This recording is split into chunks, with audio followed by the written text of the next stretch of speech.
vous voulez. D'accord, très bien, merci Stéphane. Alors écoutez, bonjour à tous et bien, bienvenue à notre webinaire de ce matin. Enfin, ce matin pour les Antilles-Guyane et cet après-midi pour vous dans les régions Bourgogne-Franche-Comté, Grand Est, pour celles et ceux qui sont présents. Eh bien, alors comme d'habitude, eh bien, nous avons choisi, nous restons dans cette dynamique partenariale là, au travers de cette couverture beaucoup plus large que les Antilles-Guyane, qui pour moi est vraiment très enrichissante parce qu'on a souvent bien des partages des uns et des autres et ça permet de voir un peu les expériences qui sont réalisées et surtout de pouvoir aller vers cette mutualisation de ces expériences. Donc, quelques mots par rapport à l'actualité du FIPHFP à aujourd'hui. Donc, la première information que je vous apporterai, c'est eh bien, la nouvelle organisation du FIPHFP avec l'arrivée de Madame Marine Neuville, qui est la nouvelle directrice du FIPHFP, puisque depuis le 1er janvier, M. Desjardins s'est orienté vers de nouvelles missions. Et puis, Madame Séverine Baudouin, qui est aussi sa directrice adjointe. Donc, aujourd'hui, eh bien, nous avons à nouveau notre organisation stabilisée. Bientôt, des informations sur la continuité de notre feuille de route. Donc, les choses sont maintenant très claires à ce niveau-là. En termes d'information, donc une information d'importance qui est, eh bien, le lancement de la campagne de déclaration qui a commencé, comme vous le savez, au 1er février, qui court jusqu'au 30 avril. Mais en parallèle de ça, comme chaque année, le FIPHFP organise des sessions d'information pour les référents handicap et les employeurs dans le cadre de cette déclaration. Et donc, vous avez pu, j'espère, déjà vous inscrire à ces différentes sessions. La dernière est de mémoire le 23 avril, donc ça a déjà commencé. Et nous avons veillé au niveau du FIP à pouvoir répondre aux besoins de tout le monde, et ce qui fait qu'il y a des sessions prévues le matin, heure de métropole, mais l'après-midi, heure de métropole, et ce qui permet aux employeurs antiguiens de s'y connecter. Donc, je sais que j'ai plusieurs employeurs qui m'ont signalé leur inscription. Donc, n'hésitez pas à vous y inscrire. C'est toujours intéressant de voir un petit peu les différentes modalités par rapport à la déclaration et surtout vérifier par rapport à l'exigibilité des pièces justificatives et d'être certain que ce que vous aviez pensé comme étant un justificatif recevable l'est effectivement. Parce que notre objectif au niveau du FIP, c'est d'accompagner les employeurs, mais cet accompagnement passe aussi par, eh bien, s'assurer de l'éligibilité des justificatifs au travers d'actions de contrôle qu'on réalise très régulièrement. Le dernier webinaire qu'on a eu, eh bien, on avait eu des retours d'employeurs qui disaient que grâce à cette action, bien, ils avaient pu augmenter leur taux d'emploi parce qu'il y a des justificatifs qui n'avaient pas été pris en compte par eux et qui étaient recevables. Donc, vraiment, je me permets d'insister sur ce point parce qu'il est important.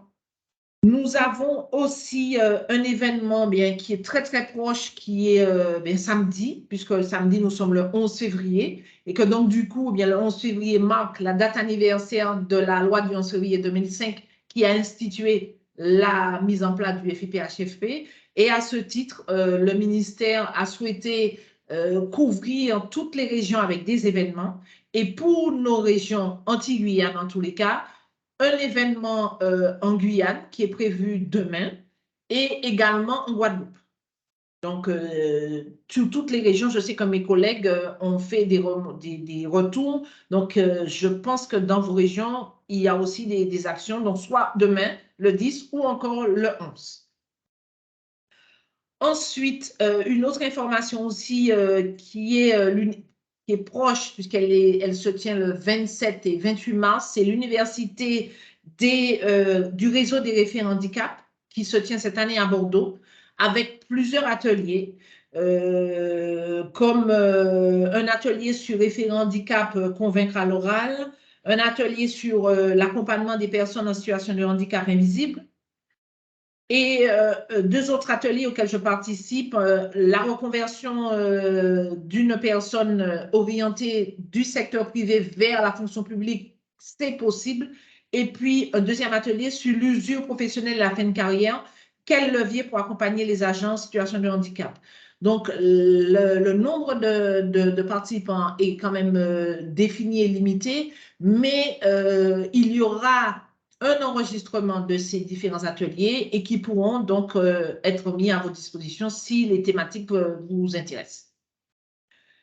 Pour ce qui concerne notre atelier, notre webinaire de ce matin, eh bien, nous allons parler justement de cette démarche d'inclusion.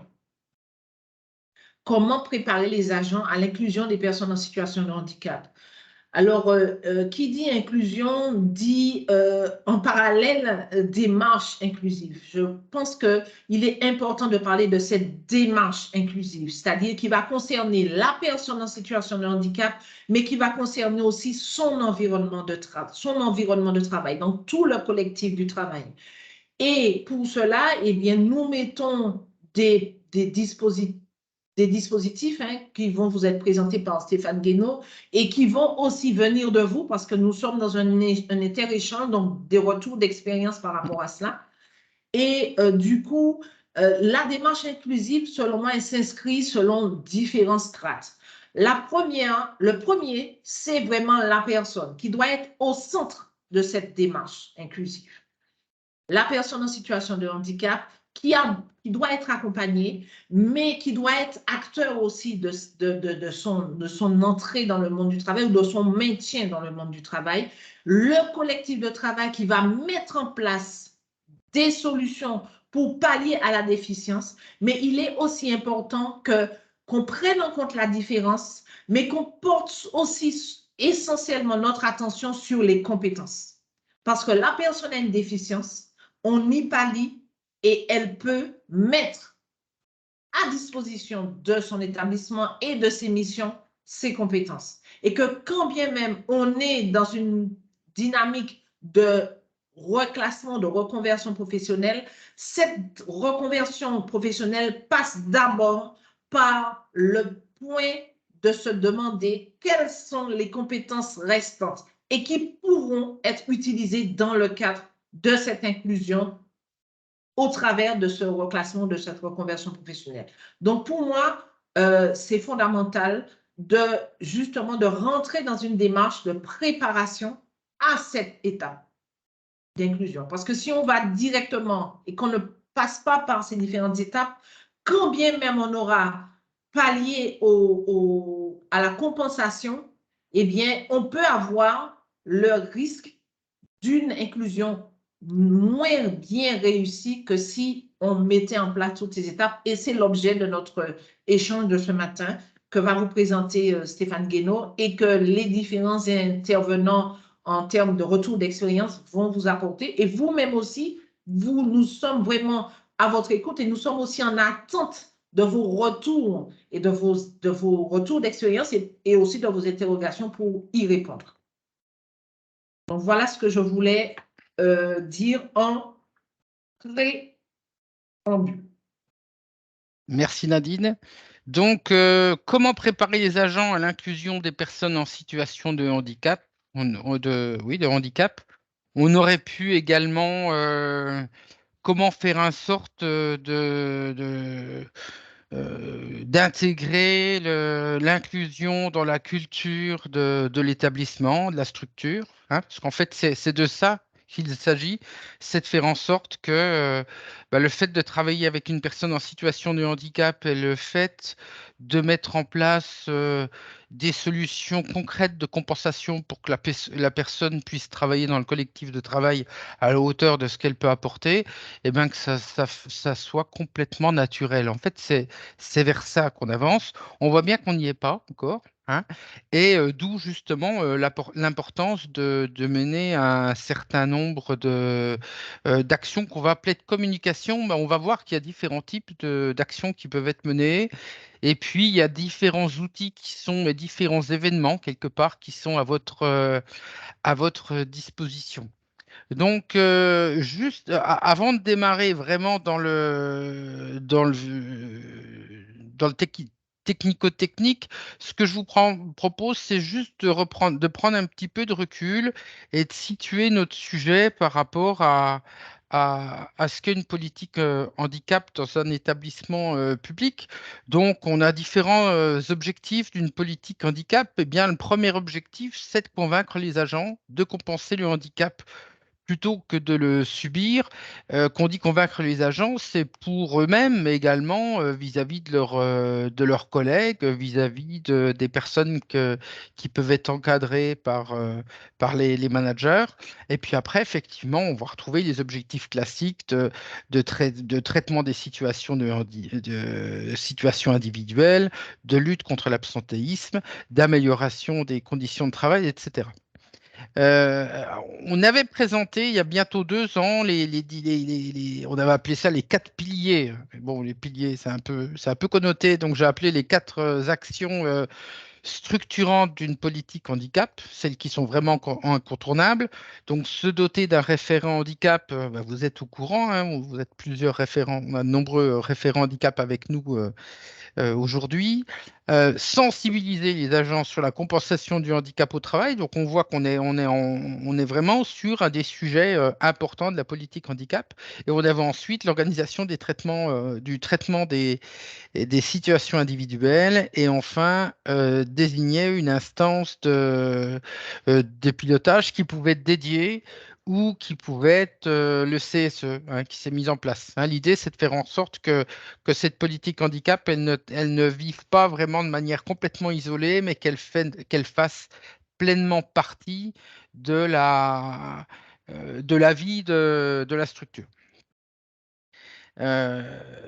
Et donc, on avait également pointé des actions complémentaires qui peuvent être menées. Alors, une convention avec le FIP, oui, mais en fait, l'action, je ne vais pas tout reprendre, mais l'action qu'on avait notée, c'était effectivement de développer des partenariats avec les EA et ESAT. Et on va voir aujourd'hui que ce partenariat, ce type de partenariat, eh bien, peut participer on va dire, aux actions de communication, hein, aux actions de sensibilisation du personnel. Et ça a du sens, ça résonne avec le mot inclusion, parce que si on reprend un petit peu la situation d'aujourd'hui, ça c'est un schéma que je vous ai peut-être déjà présenté, mais ça présente aujourd'hui comment est pensé au niveau français la politique d'inclusion des personnes en situation de handicap en France, c'est-à-dire comment on fait pour prendre en compte les besoins des personnes en situation de handicap sur leur poste de travail, notamment en milieu ordinaire. Et on voit on a un certain nombre de dispositifs comme les PASS, comme le dispositif emploi accompagné, qui permettent, qui sont là aujourd'hui. Et en tout cas, la volonté, c'est qu'on ait des personnes qui avant étaient en ESAT ou en entreprise adaptée et aujourd'hui, eh bien, qui rejoignent l'emploi en milieu ordinaire avec ces dispositifs d'accompagnement et de compensation du handicap. Donc, en fin de compte, le sens de l'histoire, hein, ici, on est passé de l'intégration à, euh, de l'intégration à l'inclusion, c'est justement avec cette volonté d'avoir des acteurs du milieu ordinaire qui accueillent des personnes qui hier étaient plutôt accueillis dans des structures spécialisées.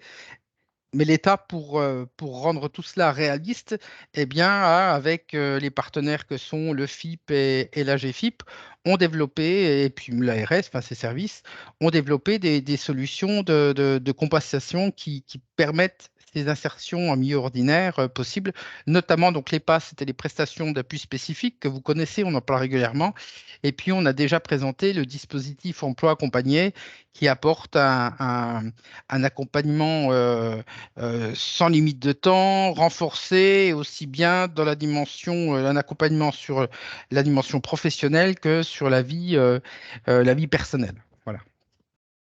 Donc, et on parlera tout à l'heure justement d'actions qui ont pu être menées par un employeur notamment avec le milieu protégé et ils sont en train de structurer des relations avec des EASAT pour permettre à des personnes qui sont actuellement dans ces établissements de venir découvrir les métiers les métiers de la collectivité parce qu'il s'agit d'une collectivité territoriale et de permettre à certaines personnes, celles pour lesquelles ce sera possible, hein, eh bien d'intégrer sous différentes formes la collectivité.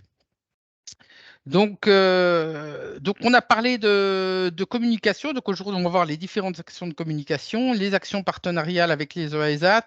On fera un point méthode assez synthétique pour rappeler comment proposer une méthode pour construire un plan de communication.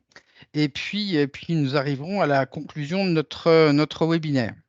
Alors, sur les actions de communication, on a trois catégories d'actions de communication. Une première catégorie, il s'agit des actions d'information. Donc là, le but, c'est vraiment d'avoir une information diffusée le plus largement possible en interne.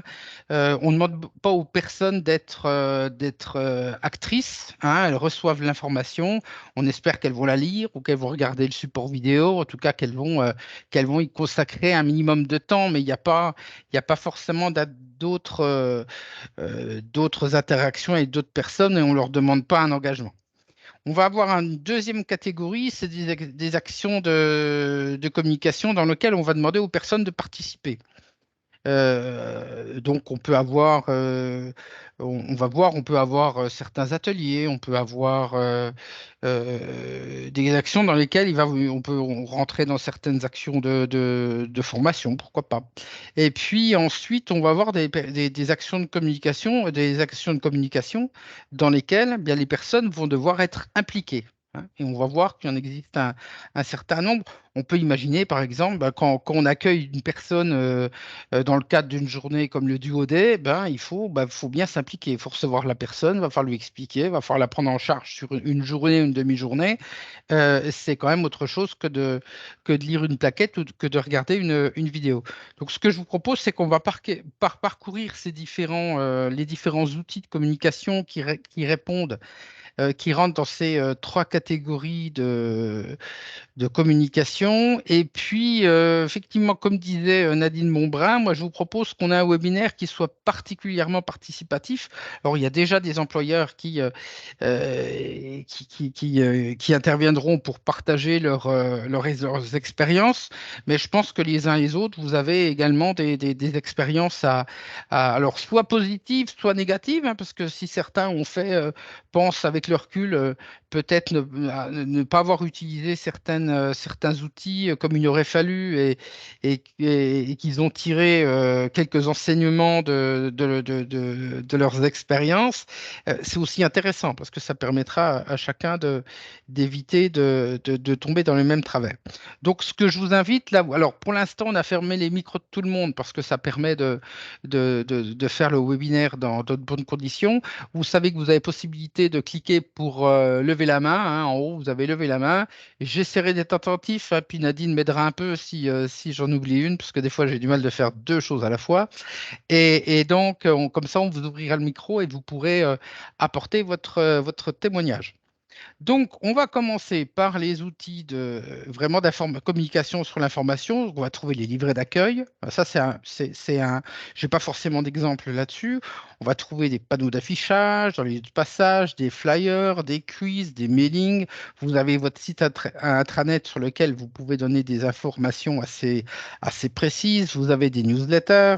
Alors ça, c'est les outils. Puis vous avez aussi des temps particuliers qui permettent aussi de réexpliquer l'engagement de la structure sur la politique handicap, la stratégie qui a été retenue, l'organisation qui a été retenue, les résultats qui ont été obtenus, parce que ça va permettre de mettre tout le monde, de mettre les personnes en confiance et de faire en sorte que le jour J, eh bien, on ait les bons réflexes, hein, qui soient activés.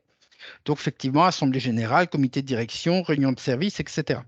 Donc là, pour illustrer, j'ai repris quelques outils qui pouvaient exister. Donc, par exemple, sur l'affichage.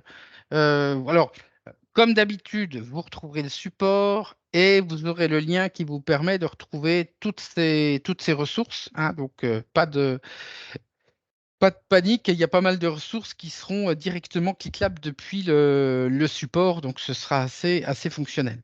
Donc, nous avons effectivement des affiches qui ont été réalisées par le FIPHFP, qui sont personnalisables. Donc, vous avez possibilité de rajouter votre logo et je pense également pourquoi pas remettre des messages qui sont plus peut-être adaptés à votre établissement. Donc, ça, c'est un affichage qui est complètement à votre disposition. Alors, ce que je fais, là, je vais passer assez rapidement sur l'affichage parce qu'il n'y a pas forcément de commentaires particuliers. Je sais également qu'il y a des affiches qui ont été réalisées par l'ANFH pour la fonction publique hospitalière. L'ANFH qui a réalisé un site dédié sur le handicap dans la fonction publique hospitalière. Et sur ce site, vous retrouvez des affiches, mais vous retrouverez également d'autres outils de com et vraiment adaptés au contexte de l'hospitalière. Donc les affiches, s'il n'y a pas de main levée, je considère qu'il n'y a pas forcément de témoignage sur l'affichage. Ensuite, on a des flyers. Alors là, j'ai repris les flyers que je vous ai déjà présentés par le passé et qui sont modifiables. C'est des flyers on a quatre types on en a quatre. Chacun est personnalisable. Vous pouvez mettre votre logo, vous pouvez mettre votre introduction et à chaque fois les coordonnées de votre référent handicap, assistante sociale, service de santé au travail, etc. C'est des flyers qui sont au format A4 plié en deux, c'est-à-dire que l'intérêt, c'est que vous n'êtes pas obligé de passer par l'imprimeur. On vous fournit ces flyers en Word. Vous pouvez les adapter, les imprimer par vos propres moyens. Et c'est vraiment très, très light, aussi bien en termes de temps pour finaliser un support qu'en termes de moyens financiers, parce qu'en fait, vous allez utiliser le photocopieur couleur que vous avez dans vos services. Voilà. Alors, on peut aussi avoir effectivement des employeurs conventionnés, notamment qui ont pu réaliser leurs propres flyers. Est-ce que sur ce sujet, on a des... Je sais qu'il y a quelques employeurs qui les ont utilisés. Moi, je les ai retrouvés chez certains employeurs conventionnés. Certains les mettent dans des lieux stratégiques. On peut avoir, et on peut les trouver dans les services de santé au travail. Le flyer handicap tous concernés, ça s'adresse vraiment à l'ensemble des cibles. Ça, c'est un flyer qui a déjà été distribué avec les fiches de paye, par exemple, hein, à certains moments. Par exemple, pendant la semaine pour l'emploi des personnes en situation de handicap, c'est complètement opportun. Est-ce que sur l'utilisation de flyers, on a des contributions, des retours d'expérience? Oh, pas forcément ceci, hein. Ça peut être d'autres flyers que vous avez utilisés. Pas pour l'instant. Eh ben, écoutez, si ça vous revient, n'hésitez pas. Ariel Jacquimer n'est pas présente. Elle devait être là aujourd'hui. Non, je ne la vois pas. Ben, elle nous rejoindra peut-être un petit peu plus tard. Ensuite, donc, juste pour rappeler les cibles quand même, parce que ça c'est important, vous avez une plaquette pour l'ensemble des agents, vous avez une plaquette qui s'adresse aux agents qui ne sont pas encore reconnus travailleurs handicapés, mais pour lesquels il y a un problème de santé qui a des répercussions sur la tenue du poste de travail et ça permet d'inciter la personne de réagir, hein. Ma santé, petit ou gros souci, je réagis. Ensuite, on a pour les personnes qui sont déjà reconnues travailleurs handicapés, mais l'idée c'est qu'elles restent en veille, en fait, qu'elles n'attendent pas que les choses se dégradent pour réagir. Donc, situation de handicap compensé, une carrière compensée, venez en parler. Et puis ensuite, on en a compensé, c'est bien pensé, c'est une plaquette qui s'adresse plutôt à l'encadrement pour expliquer effectivement l'intérêt en tout cas le rôle que les encadrants ont à jouer auprès des agents et qui comprennent la politique de l'établissement et le rôle qu'ils ont à jouer en fin de compte. Aussi bien dans la détection des situations que dans l'accompagnement de l'agent et également de l'accompagnement du collectif parce que pour certaines situations, il faut que l'agence, enfin, l'encadrant soit vigilant. On va avoir ensuite des quiz, hein. Donc ça c'est des outils que vous retrouvez sur le site du FIPHFP, hein. Donc ça, c'est un outil qui a été développé par le Handipact Corse, hein, avec un quiz que vous pouvez utiliser et intégrer dans un mailing, par exemple. Ensuite, on est ensuite sur des outils de mailing, toujours sur des outils d'information avec des mailings. Et là, j'ai repris on doit avoir Madame Felder qui est avec nous de l'Université de Strasbourg. Et donc, vous avez fait une campagne de mailing lors de la dernière semaine pour l'emploi des personnes en situation de handicap avec quelques retours. Donc, je voulais vous proposer, bah, vous avez levé la main, merci, ça m'aide à vous retrouver. Et donc, l'idée, c'était que vous puissiez nous faire un retour sur comment vous avez, à partir de quelle matière vous avez réalisé ces mailings et puis comment ça s'est passé, quel retour vous pouvez nous en faire. Oui, bonjour à tous. Vous m'entendez? Très bien. OK. Très bien. Donc effectivement, on s'est basé à l'université de Strasbourg sur, enfin une proposition de mailing, à l'occasion de la CEF, hein, qui avait été portée par le Handipact. Alors c'était, j'avais trouvé ça fait déjà un moment, hein, les modèles, ça devait être au printemps dernier, c'était avant la refonte, du site donc voilà, je j'ai pas regardé depuis, mais je pense qu'on devrait pouvoir, enfin ceux qui sont intéressés peuvent pouvoir, retrouver les maquettes et c'était vraiment très, très pratique parce qu'il y avait déjà beaucoup d'informations qui pouvaient être reprises telles quelles. On a fait le choix d'adapter un petit peu, pour, proposer certaines informations qui étaient vraiment, propres aussi à notre université et donc pendant la CEF, chaque jour, on a envoyé à l'ensemble des personnels un mail sur un thème spécifique. Donc on avait, le handicap autour de la vie, les handicaps invisibles, donc celui que vous avez pris comme exemple. Qu'est-ce qu'il y avait encore?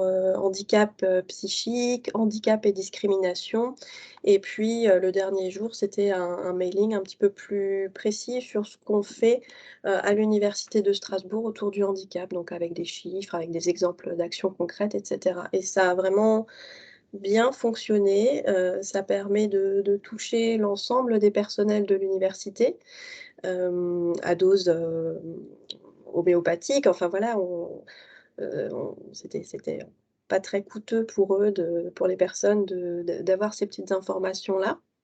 Ils pouvaient, les regarder lorsqu'ils avaient le temps, donc c'était pas chronophage pour les personnels et on a eu des retours vraiment vraiment positifs, de personnes qui ont beaucoup apprécié et voilà, ça nous a permis de diffuser pas mal d'informations. On a utilisé, des vidéos de témoignages qu'on avait fait auprès de 2 personnels de l'université il y a quelques années et qu'on peut utiliser dans des formations par exemple ou des choses comme ça. Là, on en a profité pour les diffuser aussi, donc ils peuvent témoigner des aménagements dont ils ont pu bénéficier.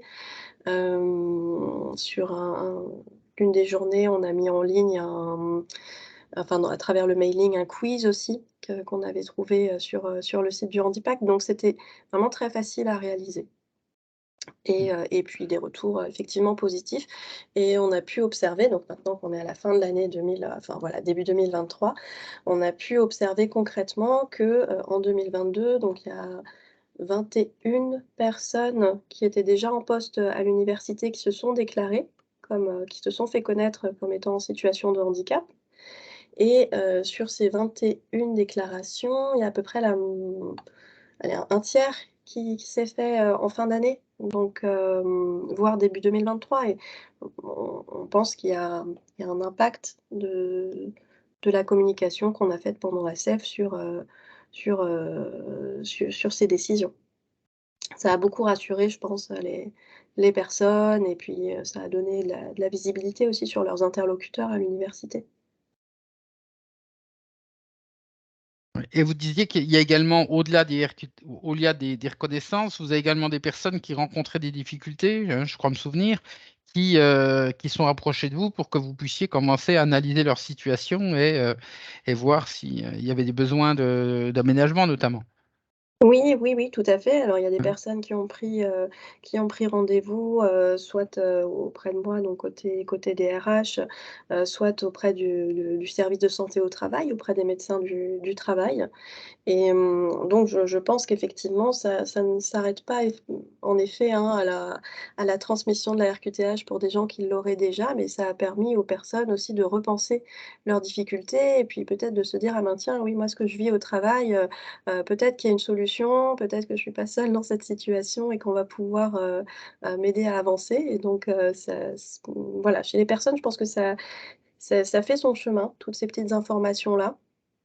On a communiqué du coup au cours de la SEF sur pas mal de thèmes différents, en donnant à chaque fois donc il y avait bah, voilà comme on le voit à l'écran, un petit texte très rapide avec une information, centrale, et puis en dessous des petites infos pour aller plus loin donc, un quiz, ou, des interviews ou des guides ou autre chose et puis voilà donc, chacun a pu piocher en fait, selon ce qui l'intéressait, ce qui le concernait davantage. D'accord, très bien. Et est-ce que vous voyez dans les messages que vous avez envoyés, parce qu'on entend, il y a des messages sur certains, certains types de handicap, il y a des messages sur votre organisation, il y a des messages sur ce que vous avez déjà réalisé comme traitement de situation, etc. Et est-ce qu'il y a des messages qui vous paraissent incontournables? Hem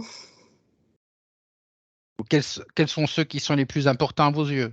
Alors, tout est important, hein? Je pense que ça se complète tout ça. Mmh. Bah, je pense que ce qui est important enfin, c'est de mettre en avant ce qui est possible, ce qu'on peut proposer comme accompagnement et comme interlocuteur utile pour les personnes. Donc ça, quel que soit le message, je pense qu'il faut que ce soit présent. Donc, bah, sur chacun des messages, on a mis les coordonnées de notre réseau et cetera pour que les personnes sachent qui elles pouvaient contacter. Après, on a fait le choix de communiquer de manière assez large, de pas forcément faire le focus sur un type de handicap, pour toute la semaine, mais voilà, l'idée, c'était vraiment de toucher le plus de personnes possible. Très bien. Après, non, je saurais pas dire s'il y a vraiment une information qui est la plus importante de toutes. Bien, Madame Felder. Et moi, il y a un point qui me semble capital, c'est vraiment de rassurer. C'est vraiment l'objectif, c'est quand même d'installer une confiance. Hein. Et le fait de montrer que vous avez une organisation, qu'on a des ressources qui sont identifiées, mettre des témoignages, etc. Il y a un moment donné, on n'est pas sur de l'information générale sur voilà comment, de manière générale, on peut compenser du handicap. Alors certes, vous donnez cette information-là, mais vous expliquez comment concrètement dans la maison, à l'UNISTRA, c'est mis en œuvre et ça fonctionne. Oui, voilà, Hein. effectivement. Mmh. Hein. L'idée, c'était vraiment de donner aux personnes des outils sur enfin voilà, qu'ils aient conscience qu'ils peuvent, se tourner vers un ensemble de personnes pour, sur ces questions-là et qu'on peut les aider à trouver des solutions ou à réfléchir avec eux sur ce qu'on peut leur proposer. Très bien, merci pour ce témoignage. Est-ce qu'il y a genre je regarde dans les questions. Alors oui, hein, je rappelle, le support est toujours envoyé. Donc, on nous demandait, c'est Laetitia Felder de l'Université de Strasbourg, pour ceux qui n'avaient pas entendu. Et je ne vois pas d'autres questions. Mais écoutez, merci. Alors, sur effectivement ce mailing, alors, Mme Felder, peut-être que vous remobiliserez tout à l'heure sur les questions vous avez parlé de formation notamment, vous avez parlé de témoignages. Ça fait partie des sujets qu'on va aborder. Donc, je reviendrai certainement vers vous. Merci en tout cas. Donc, Merci à vous. merci. Donc, au niveau des mailings, effectivement, il y a différents mailings qui ont été faits, notamment. Pardon? Stéphane, excusez, il y a monsieur ou madame, c'est Ah, pas plutôt qui a levé la main. ok. Donc, Alors, une seconde. Vous pouvez ouvrir votre micro, allez-y.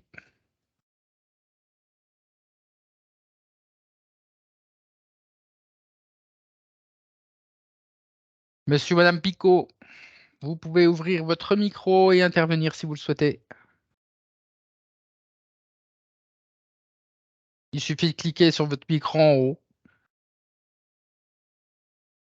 Bon, bah écoutez, quand vous arriverez à faire la manip, prenez la parole, hein. On reviendra sur votre question. Alors ensuite, je disais, alors, pourquoi j'ai ça là? Je vous demande une seconde. Oui, voilà.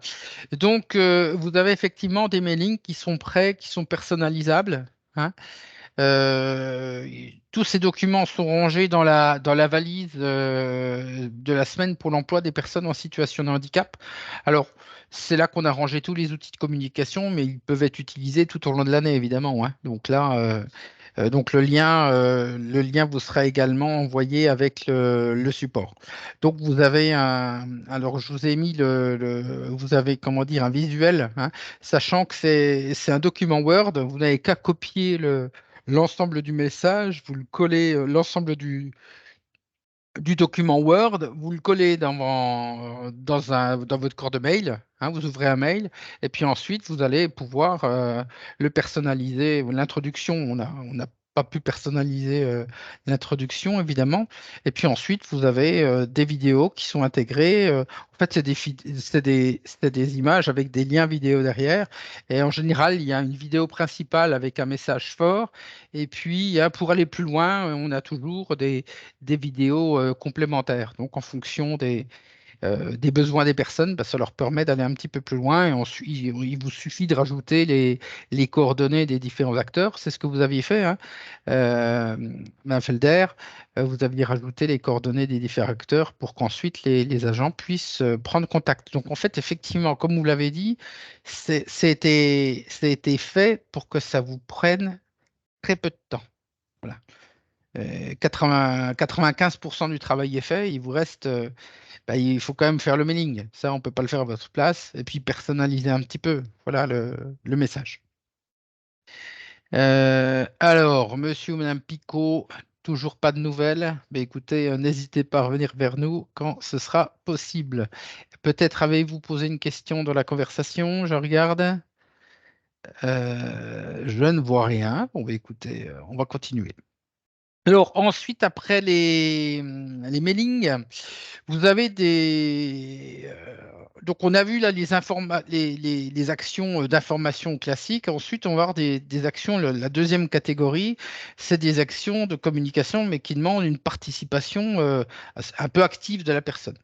Alors, on retrouve les petits déjeuners thématiques. On retrouve, si on a des témoignages sur des petits déjeuners, ça m'intéresse parce que j'en ai pas forcément prévu.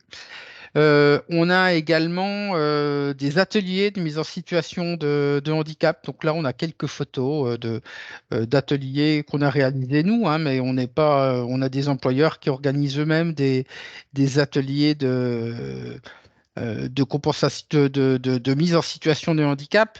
Et c'est des expériences qui sont quand même extrêmement intéressantes parce qu'autant avec des mots, les mots c'est une chose, ça permet d'imaginer, de conceptualiser. Mais quand vous êtes en fauteuil roulant, que vous devez faire un parcours, que vous devez aller sonner à l'interphone, vous devez aller aux toilettes, quand vous met en situation de surdité que vous devez lire sur les lèvres du collègue. Alors à la fois c'est ludique, à la fois on passe un bon moment, mais à la fois on se rend compte de la concentration que ça demande, on se rend compte qu'en fait eh bien on comprend pas tout. Et là on va comprendre qu'en fait une personne qui lit sur les lèvres, eh bien en fait elle ne comprend qu'une partie du message. Et encore quand on est dans les bonnes conditions, pas quand on est un peu la main comme ça, quand on a un masque, quand on a une barbe, etc. Donc, l'idée n'est pas d'interdire la barbe, mais c'est pour expliquer quand même que ça permet de comprendre ce que vit la personne et ça va permettre derrière d'être moins dans le jugement, plus attentif, plus peut-être s'assurer que les messages importants, eh bien, on prenne fasse l'effort de les faire par écrit parce que là, on tient vraiment à ce que les choses soient comprises avec précision. Est-ce qu'on a des témoignages de personnes qui ont participé à des ateliers de ce type? Alors, moi, je peux témoigner.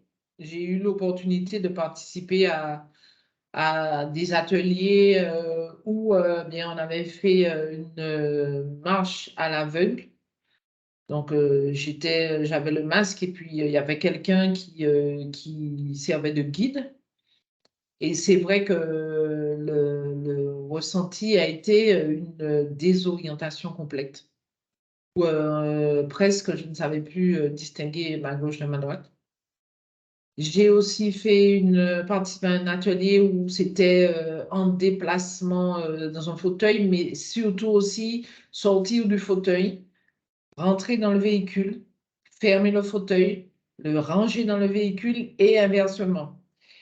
Et là, on se rend compte que c'est pas quelque chose de si facile. Et j'ai participé aussi à un déjeuner à l'aveugle, où là, pareil, plus du tout en capacité de distinguer ce que j'étais en train de manger. Je ne savais plus, j'avais une perte totale du goût. Et le souvenir que j'ai, c'est qu'une salle extrêmement bouillante, parce qu'on était assez nombreux. Et donc, du coup, avec ce sentiment que la personne qui vous parlait était très éloignée, et quand à un moment donné, on a enlevé les masques, eh bien, je me suis rendu compte que l'interlocuteur avec lequel je parlais était tout près de moi, alors que j'avais le sentiment qu'il était très, très loin. D'où cette augmentation du volume sonore. Et la seule personne qui a vraiment et qui se moquait d'ailleurs c'est un partenaire qui était sur ma table et elle est en situation de trouble visuel. Et donc, elle nous a fait un retour parce qu'elle voyait bien, enfin, elle comprenait bien qu'on était dans une situation compliquée. Donc, vraiment, je trouve que ces différents ateliers auxquels j'ai participé, le retour, c'est effectivement de vivre à un moment donné la situation de handicap de la personne permet de mieux comprendre son quotidien et peut-être d'être plus attentif et d'être plus à l'écoute de cette personne et ne plus se focaliser justement sur sa problématique, mais d'aller vers cette mise en place d'un accompagnement adapté et qui mieux que la personne peut exprimer eh bien, ce qui pourra mieux l'aider. Donc, franchement, c'est une expérience à vivre, je trouve, et à développer au sein des établissements. Quand on a besoin de développer sa politique handicap, eh bien, passer par ces exemples-là, c'est très, très porteur pour moi, selon moi. Voilà. Alors, on avait Emmanuel qui nous proposait de partager également nous apporter son témoignage. C'est peut-être Emmanuel. Alors, je vois pas le nom complet. C'est peut-être Emmanuel Mpouka d'ailleurs. Mais... Allô, vous êtes là? En attendant, il y a Mme Bourgeois qui a mis un Et sinon, il y a message. un bourgeois. Normalement, je vous ai aussi ouvert le micro. Donc, il suffit d'activer votre micro et de prendre la parole.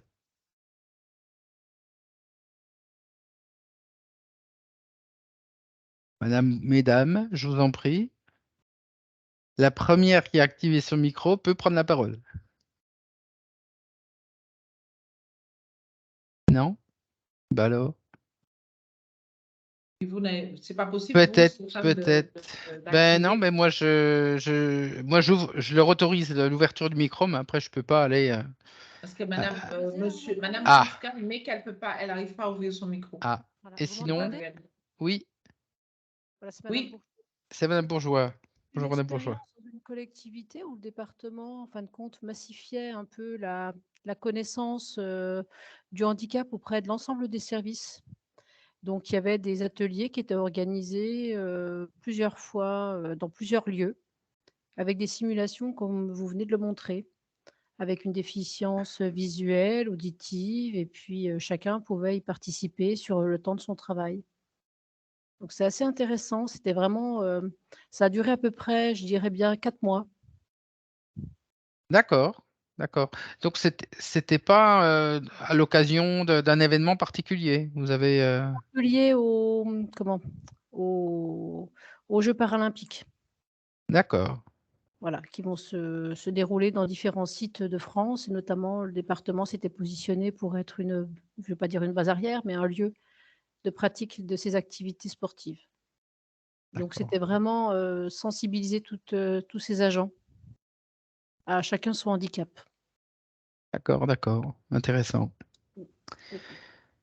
Alors, on a une question d'Elisa Bordarier qui demande un petit peu des conseils pour mettre ça en place dans un CFA. Alors, c'est vrai que de toute façon, un CFA des métiers de la coiffure et de l'esthétique, euh, qui s- qu'on soit dans un organisme de formation, que ça s'adresse aux apprentis ou que ça s'adresse, on va dire, aux salariés, aux agents, on va avoir le même, ça va être le même outil, hein. L'idée, c'est de mettre les personnes en situation de handicap pour qu'elles comprennent effectivement l'impact.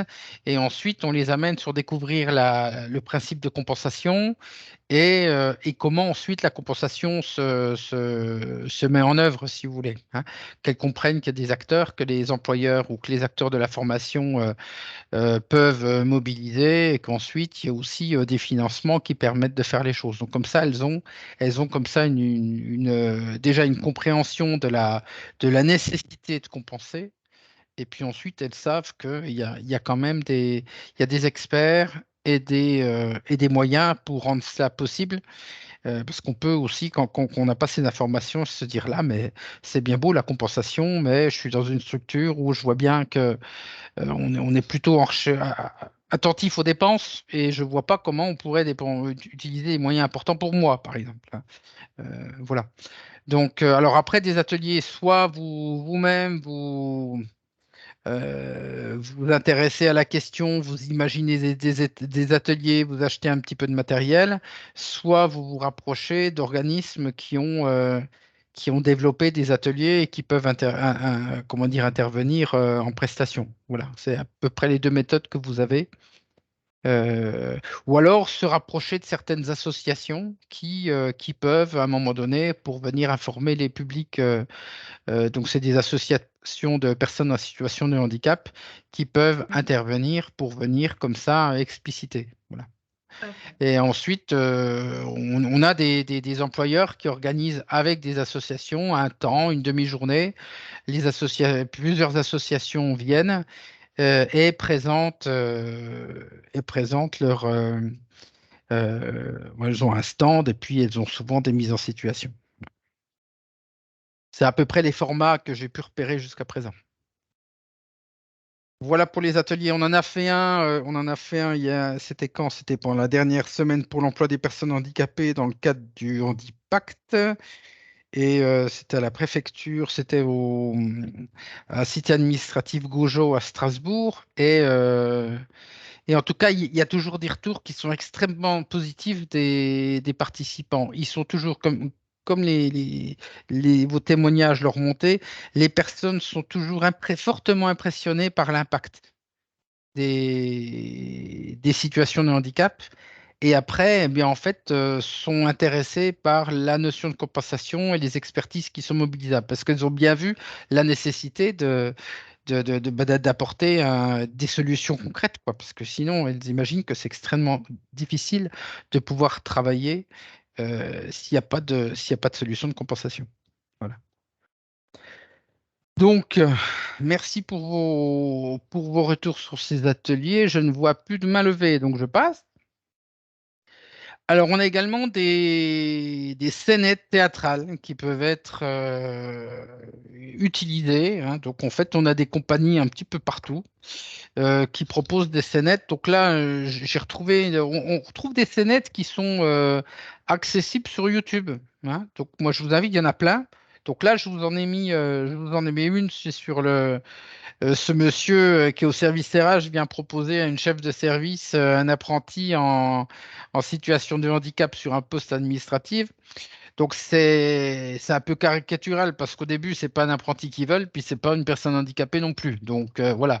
Mais en tout cas, ces scénettes permettent, souvent c'est intégré dans une réunion, on a du monde, et la scénette va permettre en utilisant quand même bien souvent la caricature, de poser le sujet et puis de lancer des échanges qui ont lieu derrière. Là aussi, je pense que il y en a plusieurs d'entre vous qui ont déjà dû assister à ce type, soit utiliser comme ça l'intervention de compagnie théâtrale. Est-ce qu'on a des témoignages comme ça en direct qui peuvent venir illustrer?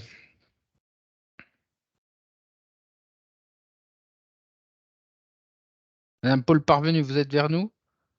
Vous êtes avec nous? Je crois. Alors, je vais essayer de vous retrouver dans la liste.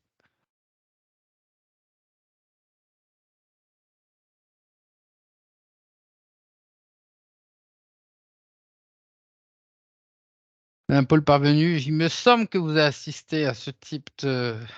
Et je viens d'ouvrir votre micro. Il suffit de l'ouvrir de votre côté si vous le pouvez. Tout à fait, oui, c'est bon. Vous m'entendez?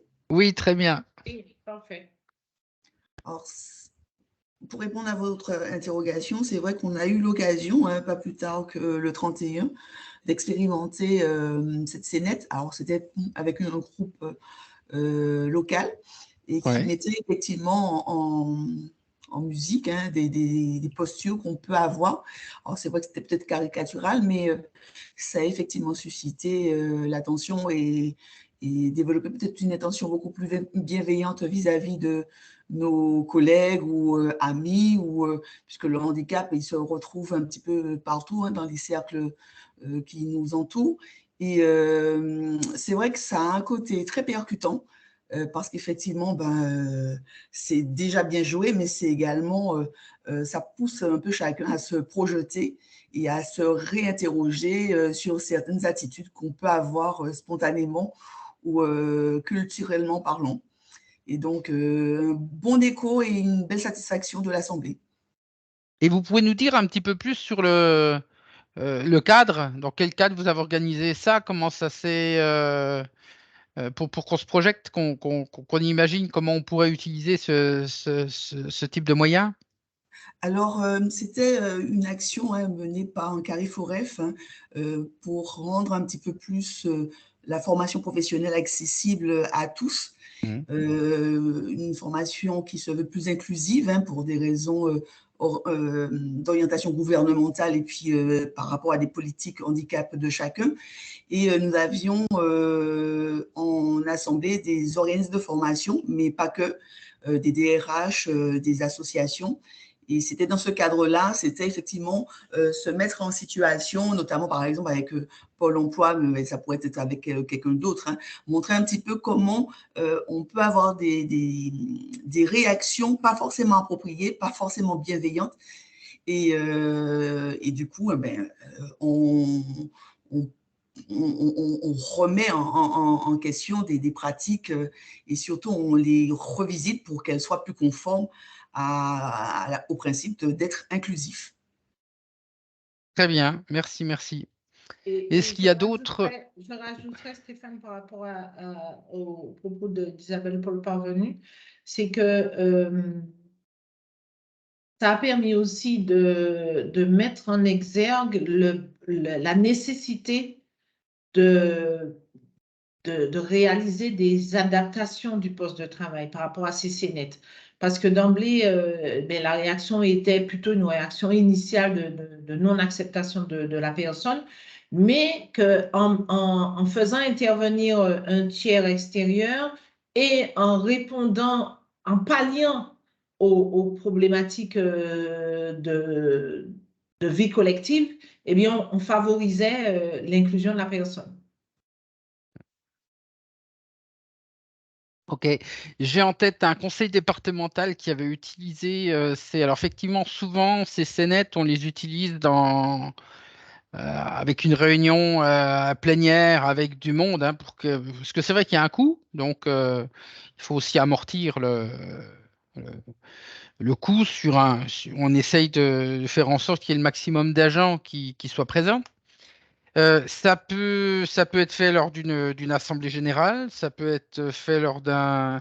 Et puis j'avais un conseil départemental qui en fait avait pris comme ça une troupe. Ils étaient deux acteurs à faire une scénette, hein, ça a une configuration assez proche de celle que vous avez sur la diapo. Et en fait, ils étaient venus, hein, il y avait beaucoup de réunions de services le lundi. Et ils avaient fait comme ça, ils avaient été guidés par le référent handicap et ils avaient comme ça, ils étaient intervenus dans différents services pendant les réunions d'équipe. Donc c'est un format un peu différent, mais qui a bien fonctionné également. Hein. De mémoire, c'était conseil départemental du Bas-Rhin. Voilà. Pas d'autres témoignages sur ces scénettes? En sachant que le FIP finance participe au financement des dépenses de communication, d'information et de sensibilisation collective des agents aux problématiques du handicap au travail. Tout à fait, tout à fait. Bien, voilà pour les scénettes théâtrales. Ensuite, un autre moyen effectivement de faire participer, d'avoir participation active des participants, bah, c'est les jeux. Hein. Donc, on retrouve sur le site du FIP le lien que je vais vous transmettre, un jeu à la découverte des handicaps invisibles. Hein. Ça avait été fait par des confrères dans le cadre d'un Handipact. Et puis, on a également des jeux qui ont été produits par la GFIP, hein, que vous pouvez retrouver. Il y a des handibox qui permettent, qui proposent des outils développés par la GFIP, mis à disposition des employeurs. Alors, certains peuvent convenir également à la fonction publique. D'autres, il y a des informations, vous savez, notamment sur euh, ben, les statuts ne sont pas les mêmes.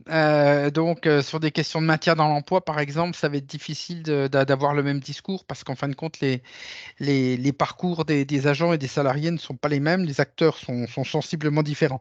Mais sinon, il y a des outils comme HandiPoursuite qui doivent pouvoir être utilisables par les employeurs.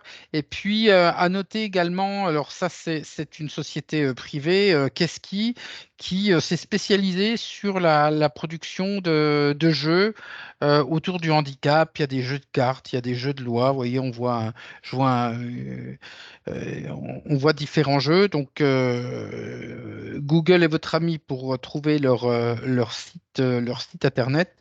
Et là également, les financements, de toute façon, pour tous les outils que l'on voit aujourd'hui, s'il y a un coût, eh bien, on a l'aide du FIPHCFP qui peut permettre de prendre tout ou partie de la dépense. Est-ce qu'on a des retours d'expérience à des partenaires sur l'utilisation de ces outils, enfin, en tout cas de ces jeux? Ces jeux-là ou d'autres, hein. Est-ce qu'on a des joueurs avec nous aujourd'hui? Pas de joueurs? Tout le monde est sérieux? Euh, Voilà, nous, on a animé un atelier, on a mis du jeu dedans. Hein. C'est les ateliers dont je vous parlais tout à l'heure. On a mis du jeu dedans, on a mis voilà, il y a un buzzer. Les gens, on les met un peu en compétition. Ça met. Et puis, on est à la découverte, on construit un pulse du cerveau et on fait le lien avec les différentes fonctions cognitives. Et ça permet de comprendre, en fait. On peut s'orienter sur des handicaps psychiques, des troubles cognitifs ou plutôt de la déficience intellectuelle. Et ça permet de comprendre, alors c'est assez ludique, mais ça permet de comprendre qu'en fait, il n'est pas question de s'improviser un expert du handicap et comme ça, avec quelques symptômes, arriver à dire ben, on est sur du handicap psy ou autre. Chaque situation est singulière et le bon réflexe, c'est de mobiliser les ressources. Alors, je vois que Sabine Klein peut nous faire un retour du conseil départemental de Moselle, peut nous faire un retour sur l'utilisation de Keski. Madame Klein, le temps de vous retrouver dans la liste et je vous ouvre le micro. Vous pouvez ouvrir votre micro quand vous le souhaitez. Voilà, bonjour à tous. Vous Bonjour, m'entendez? Plein. Très bien. Effectivement, nous, on avait acheté lors d'une animation qu'on a fait dans différents sites administratifs, notamment et aussi dans les collèges, on avait acheté le jeu Qu'est-ce qui handicap? Donc, celui qui est complètement sur la gauche, là, je crois que c'est jeunesse, Qu'est-ce qui jeunesse? Et donc, il nous a servi notamment pour un des ateliers d'animer un jeu avec justement différentes questions. Il y avait des mises en situation avec les agents et c'était intéressant ce retour-là. Donc voilà. Et ce jeu-là, il nous sert en fait à chaque fois qu'on fait une animation. Hein, c'est un bon investissement en fait, au final. Oui, parce que ça n'est pas très cher au final. Hein, non, c'est une petite centaine d'euros. On l'a acheté en quelle année? On l'a acheté en 2017. Et donc, on l'utilise à chaque fois qu'on a une animation. Il a même été demandé par une collègue qui travaille dans une bibliothèque si elle pouvait l'utiliser parce qu'ils vont aussi faire des animations sur le thème du handicap. Donc, finalement, c'est un petit investissement, mais qui peut du coup être réutilisé assez souvent si on veut faire une animation autour de la sensibilisation du handicap. D'accord. Merci beaucoup. On a également Madame Felder qui nous propose un retour sur... Alors... Il y a aussi des questions, hein, Stéphane. Alors... Madame Felder, je vous en prie. Oui, moi, c'était pas forcément pour, pour un témoignage, c'était pour dire enfin, il y avait une question sur, de Emmanuel: «Est-ce qu'il existe des jeux dématérialisés?» Donc oui, je répondais qu'effectivement, il y avait, le quiz en ligne à la découverte des handicaps invisibles qui est gratuit, hein. Donc nous, on avait utilisé justement dans un des mails d'information de l'ASEF, on l'avait proposé et on a eu quelques retours, voilà, c'est très rapide, et puis les personnes peuvent le faire, depuis leur ordinateur. Et on est d'accord, c'est un jeu dématérialisé, ce qui répond à la question de Madame Mfouka. Donc en fait, il y a les deux. Hein. On va avoir des jeux dématérialisés comme le jeu qui vient d'être présenté à la découverte du handicap invisible, hein, et que vous retrouverez sur le lien que je vous donnerai. Et puis, vous avez des jeux plus, voilà, cette fois-ci, matériels, hein, qu'on va utiliser plutôt dans le cadre d'animation en journée. Alors, on voit à qui proposer ces jeux en général. Ben, en fait, c'est aux agents. Hein. Vous allez organiser une action de sensibilisation. Soit vous organisez ça dans une salle, vous demandez aux agents de s'inscrire, soit vous vous mettez dans un lieu de passage à un moment clé, à côté de la cafétéria, euh, où là les personnes prennent leur café. Enfin, ça, à vous de voir un peu le lieu qui stratégiquement est adapté et quelles modalités vous voulez. Moi, j'ai connu des modalités où effectivement il y a une plage horaire, il y a différentes plages horaires qui sont proposées, les personnes s'inscrivent, elles viennent. Et là, on a un temps dédié. Et puis des stratégies plus, on va dire, plus opportunistes. C'est on est plutôt que on part du principe, des fois ces employeurs-là partent du principe qu'il est difficile de capter du personnel sur cette thématique-là.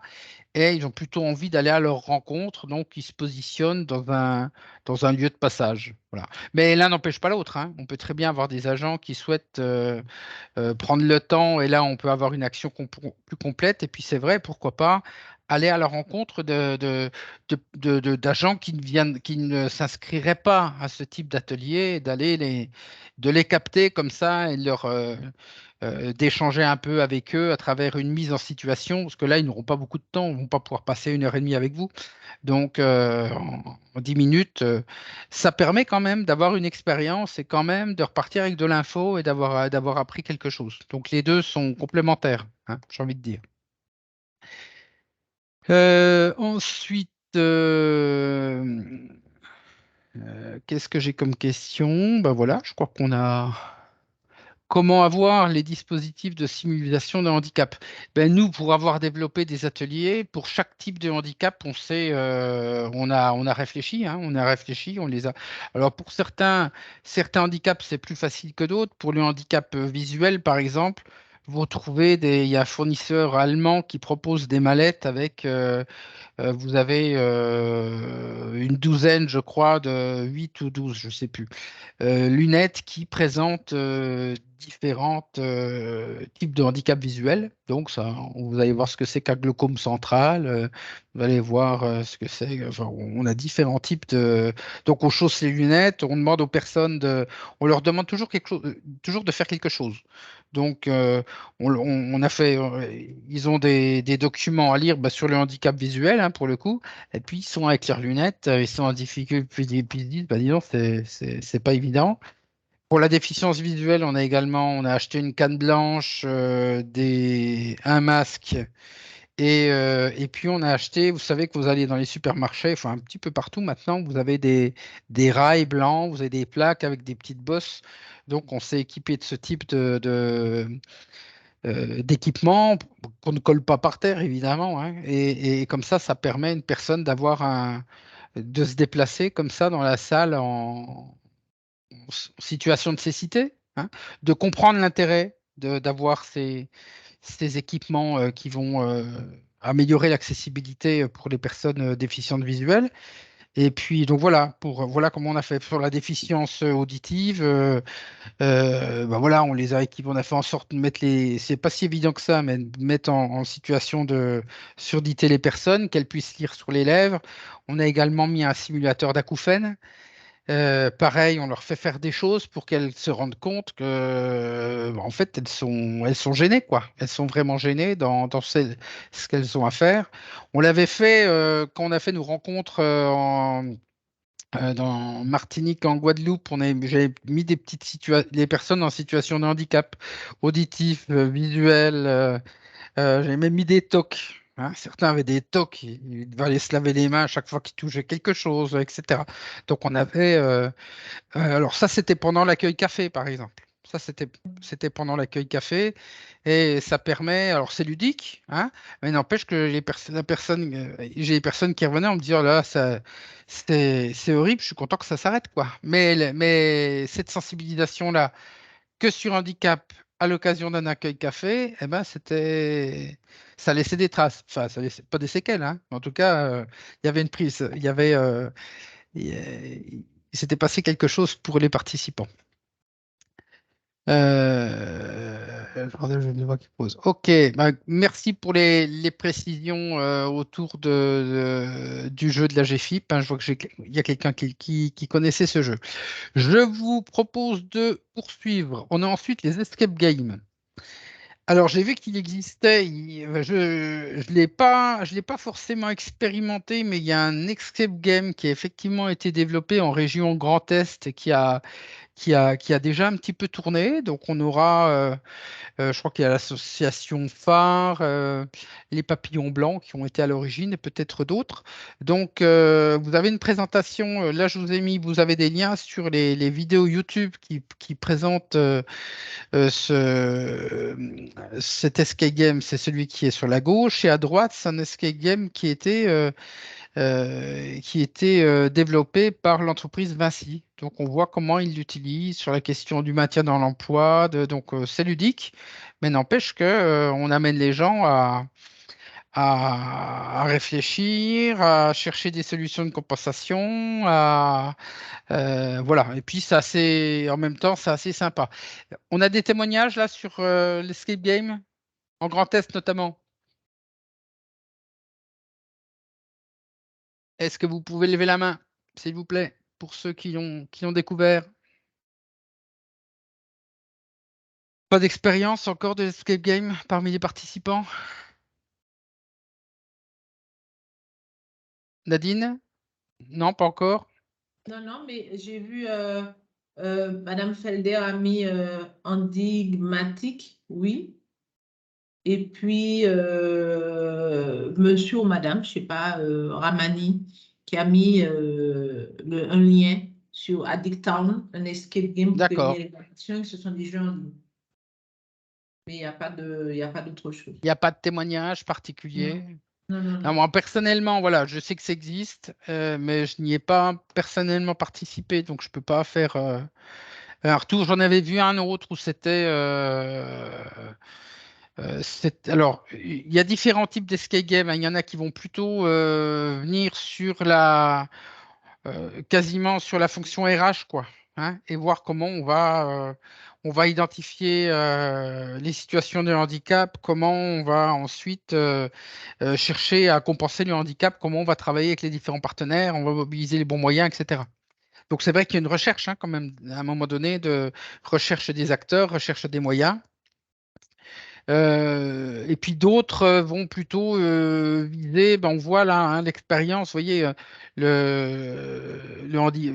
comment dire, l'escape game en bas à gauche, là, enigmatique, on voit qu'il y a de la il y a de la mise en situation de handicap. Donc en fait, ils ont mis les personnes en situation pour qu'elles expérimentent. Donc ils ont fait un mixte entre la recherche d'infos et l'expérience. Si je Voilà. peux me permettre d'intervenir, Mais bien sûr. sur Endigmatique, donc effectivement, on l'avait proposé, hein, aussi suite à la CEF. Et ça avait bien fonctionné. Donc, c'est un dispositif ça demande un petit peu de place, hein, parce que c'est dans une structure gonflable. Et donc, ça se joue en équipe jusqu'à 6 personnes. Et l'idée, c'est de résoudre une enquête policière. Et donc, il y a différentes énigmes et différentes situations où on est placé soit en situation de handicap. Par exemple, bon, voilà, comme on le voit, il y a un participant qui peut être dans un fauteuil roulant, une autre personne peut avoir un casque anti-bruit sur les oreilles pour simuler une déficience auditive. D'autres personnes vont avoir des lunettes, enfin voilà. Et puis c'est assez sympa à faire, effectivement. On l'a testé cette année, ça a bien marché. On l'a mis en place pendant 2 jours, et en 2 jours, on a sensibilisé 60 personnes, donc ce qui est plutôt pas mal. D'accord, donc un retour très positif. Oui, retour très positif. Vous avez un souvenir du coût? Alors c'est pour une journée, je crois que c'est 1 500 €. Après pour les 2 jours, je cherche en même temps, hein. Ouais, en fait, Hem, ça sera pas plus de 3000 pour le coup, hein? non, non, non, je crois que Voilà, c'était 2 300, quelque chose comme ça pour les 2 jours. d'accord, OK. Donc on reste sur un coût qui reste raisonnable au regard en plus du nombre de personnes qui a participé. Donc vous êtes plutôt satisfaite de l'expérience? Oui, oui, oui, et d'autant que ça a permis de sensibiliser, de toucher des personnes qu'on a du mal à faire venir en formation, ou voilà. Donc disons que je pense que le fait de multiplier Les formats? le type de Ouais, voilà, ouais, multiplier les formats, ça permet de sensibiliser différents types de personnes et de s'adresser au plus grand nombre. Donc c'est vraiment positif. d'accord. Donc vous avez des personnes qui sont venues plus par intérêt de l'escape game que par le handicap, mais elles sont reparties sensibilisées, si j'ai bien compris. C'est ça, effectivement. Et Ouais. donc, le jeu en lui-même, puisque là, il y a une question pour, combien de temps dure le jeu? Je crois que c'était, en gros, hein, 1/2 heure de jeu, et ensuite, 1/2 heure de sensibilisation, puisque chaque session était suivie, d'un petit temps d'animation avec, une personne qui est vraiment dédiée, hein, qui nous accompagne pendant toute la durée où on déploie Endigmatique. Donc c'est le maître de jeu, et puis ensuite, il sensibilise les personnes en donnant des informations un petit peu plus théoriques sur différents types de handicap. D'accord. Merci beaucoup pour ce témoignage. J'ai également monsieur ou madame Ramani, à qui je viens d'ouvrir le micro. Vous aviez un témoignage complémentaire à apporter? Oui, non? Par contre, il y a une demande de Madame Méraud. Oui, Naël. Oui, Madame j'ai Méraud. vu, mais si vous Oui. voulez, moi je vous propose qu'on traite ça après parce que là, le temps D'accord. avance, on a pas mal Oui. de contenu et puis on pourra continuer, Madame Méro, si vous voulez, on pourra faire ça par téléphone si vous voulez, à l'issue du webinaire.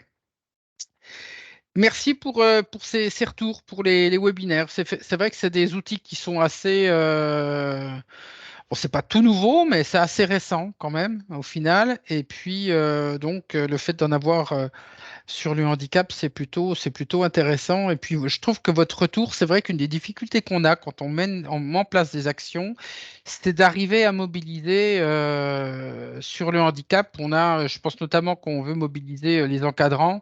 On a bien souvent les bons élèves, ceux qui sont déjà, alors c'est bien, hein, ils peuvent progresser, hein, donc c'est positif, mais ceux qui ne se sont, entre guillemets, les mauvais élèves, en tout cas ceux qui ne se sont pas beaucoup intéressés au sujet, eh bien, on peine à les avoir et au final, bien souvent, c'est eux qu'on voudrait voir progresser. Donc là, ces formats qui arrivent les attirer par le format, en fait, euh, ben, je trouve ça plutôt intéressant. Ensuite, on a effectivement c'était abordé tout à l'heure par Madame Felder de l'Université de Strasbourg. Vous dites avoir réalisé 2 témoignages qui permettent d'illustrer concrètement le résultat de votre action auprès des personnes en situation de handicap. Eh bien, effectivement, c'est assez efficace parce qu'on montre, on fait ce qu'on dit, quoi. Hein, on n'est pas uniquement dans du discours, on a des vraies personnes dans la structure qui ont bénéficié, qui peuvent témoigner de l'intérêt. Là, c'est pareil, vous retrouverez le lien. C'est une apprentie en situation de handicap qui a été recrutée par une collectivité territoriale, Aurore. Elle est apprentie à 61 ans, vous voyez.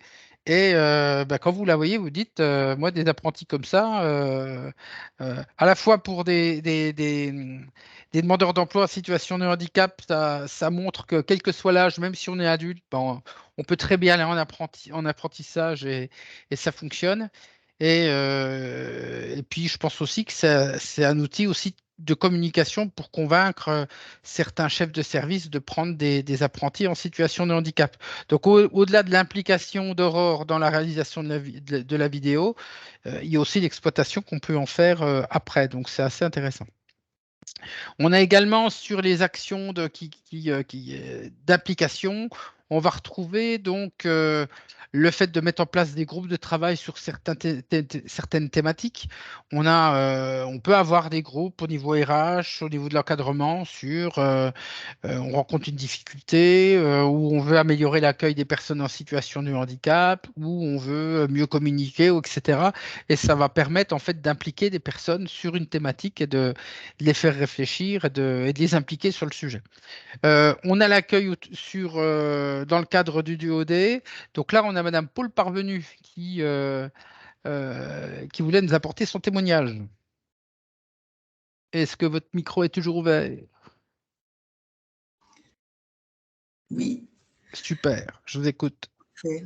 Alors c'est vrai que de par même la structure d'affectation, la dette, de par même la mission qui est la mienne, donc chef du service des politiques de maintien et d'accès en emploi, référente handicap, superviseur du conseil médical, des fonctions publiques État et hospitalières, on voit bien l'importance d'une sensibilisation, l'importance d'une prise en compte. Et le DOD a été effectivement un outil que nous avons mobilisé au niveau de la structure, puisqu'on est rattaché directement au ministère en charge des personnes en situation de handicap. Donc, on a jugé bon d'entrer dans une dynamique d'accès à une politique beaucoup plus inclusive.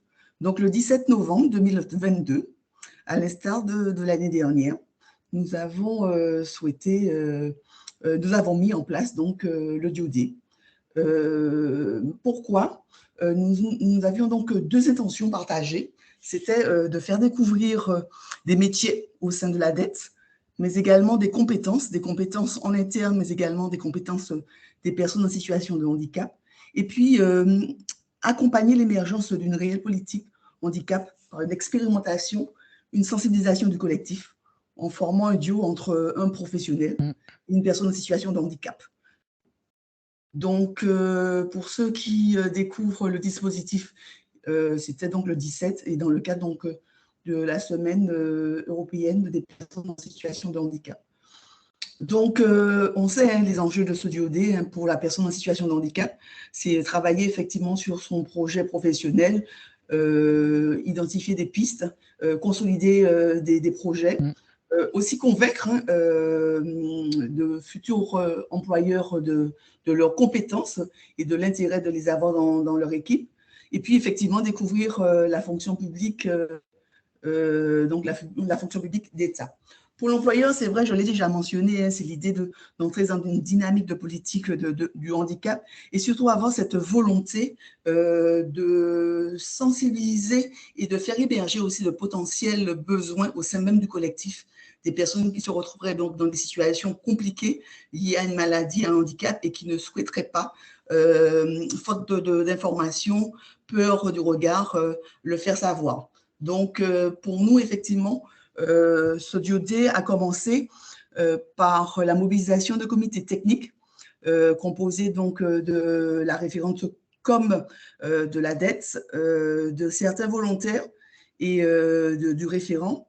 Alors, c'est vrai que ce comité a été à un portage fort de la direction. Comme je le voulais préciser, le ministère est d'autant plus impliqué là-dessus. Donc, nous avions déjà ce portage qui nous a permis effectivement d'avancer beaucoup plus rapidement dans la mise en œuvre. Outre ça, il est toujours bon de rappeler le contexte inclusif dans lequel nous nous situons, une politique beaucoup plus forte, rappelée en début d'année par le président, qui souhaite effectivement que toutes les politiques publiques intègrent donc la notion du handicap. Donc vraiment, on était dans une dynamique extrêmement intéressante.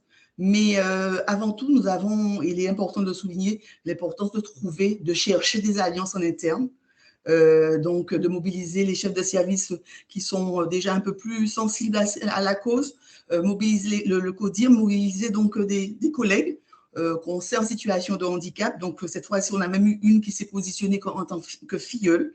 Donc vraiment trouver en interne des alliances. En externe, là aussi, il a été important de mobiliser des associations partenaires. Vous avez évoqué les entreprises adaptées. Donc nous gérons en Martinique 5 entreprises adaptées, donc nous avons pu les mobiliser donc la team handicap pour l'emploi handicap et une association assez forte qui intervient auprès de publics un peu en marge, en situation de handicap, pas installés dans des structures qui pourraient les accueillir. Donc je faisais allusion donc à l'association Les Carpets du Cœur, qui se trouve à Fort-de-France. Et là, effectivement, nous avons pu mobiliser donc de potentiels filleuls qui ont pu se présenter chez nous le 17. Alors, il est important quand même de souligner l'intérêt de définir un petit budget, parce que c'est important aussi que la personne se sente accueillie. Je vous fais la petite confidence. On a eu 3 jeunes de l'association Les Carbets du Cœur qui ont voulu, avant le 17, venir rencontrer, venir repérer les lieux. Et donc, du coup, ça aussi, il faut savoir aussi l'entendre. Et c'est important. Donc, dans ces travaux préparatoires, il a été aussi important dans le slogan, comme vous l'avez indiqué en termes de communication, avoir un message positif sur le handicap, souligner que ce sont des personnes qui ont du potentiel. Ça aussi, ça a fait son chemin parce qu'il y avait une ouverture beaucoup plus grande du collectif. Souligner aussi un slogan mobilisateur. Chez nous, on avait retenu, avec le DOD 2022, vivons le S de la solidarité, partageons avec une personne en situation de handicap notre expérience professionnelle, et le 17, créer ce duo ensemble. Donc, en résultat, nous avons obtenu donc 18 agents qui se sont positionnés en tant que marraines ou parrains, donc 18 sur un collectif de 140, donc pas mal pour... Moi, j'ai été surprise, donc je vous fais cette confidence. Voilà, et donc nous avons pu aussi mobiliser 7 personnes en situation de handicap, dont notre collègue en situation de handicap. Au niveau de la com, vous l'avez aussi indiqué, l'intérêt de l'annonce par mail. Donc, nous avions fait une petite affiche que nous avions un petit peu placardée sur tous les points stratégiques. Nous avons aussi envoyé à l'ensemble du personnel pour les mobiliser. Et nous avons introduit donc cette annonce dans la newsletter de la dette, avec des points d'avancement et de bilan tout au long des 2-3 semaines avant le temps fort.